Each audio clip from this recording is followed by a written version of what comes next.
جی السلام علیکم ناظرین، لاکھوں کروڑوں درود آپ صلی اللہ علیہ وسلم پر اور آپ کی آل پر۔ ناظرین، آج کا جو ہمارا ٹاپک ہے، جو ہماری قانونی بات ہے، وہ ہے جب بھی کوئی شخص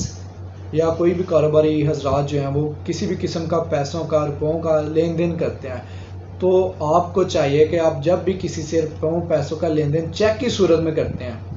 آپ جب بھی چیک لیں تو اس کے بعد آپ کس طرح سے کسی بھی قسم کے فراڈ یا کوئی بھی فراڈیا آدمی ہے جو آپ کو چیک دیتا ہے اپنے پیسوں کا، کوئی بھی کسی بھی قسم کا آپ کا بزنس ہے،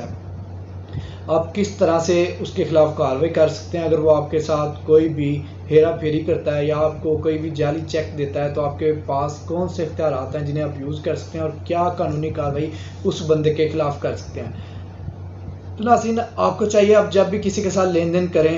کوئی بھی بندہ، فار ایگزامپل آپ کسی بندے کے ساتھ کاروبار کر رہے ہیں جس کا نام اے ہے، آپ نے اے سے چیک لے لیا 10 لاکھ روپے کا، اس نے اوپر ٹائم لکھ دیا کہ 6 مہینے بعد، 3 مہینے بعد، 1 ہفتے بعد آپ اس کو کیش کروا لیں۔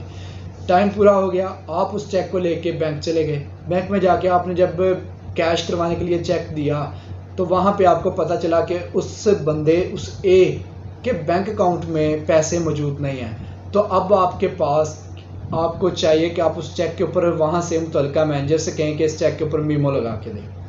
آپ نے وہاں سے ہی اسی بینک سے میمو لگوا لینی ہے۔ میمو لگوا لینے کے بعد آپ نے جسٹ ایک اپلیکیشن جو ہے لکھنی ہے کہ فلاں بندے سے میں نے یہ جو بھی آپ کا معاملہ ہے، آپ نے ساری وہ تحریر کرنی ہے، اور میمو لگا چیک اور وہ اپلیکیشن اور اس چیک کی ایک کاپی، اپنے آئی ڈی کارڈ کی ایک کاپی اپنے ساتھ لے کے آپ نے متعلقہ اپنے تھانہ میں چلے جانا ہے۔ اپنے تھانے میں جا کے آپ وہ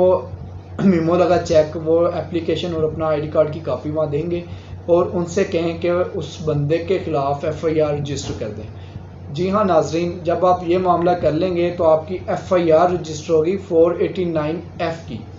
یہ ایف آئی آر ناقابل ضمانت ہے، اور اگر کسی بھی بندے، جو بھی بندہ آپ کے ساتھ فراڈ کر رہا ہے، آپ یہ اس کے خلاف اپلیکیشن کروا دیتے ہیں تو وہ بہت بڑی مصیبت اور بہت بڑے قانونی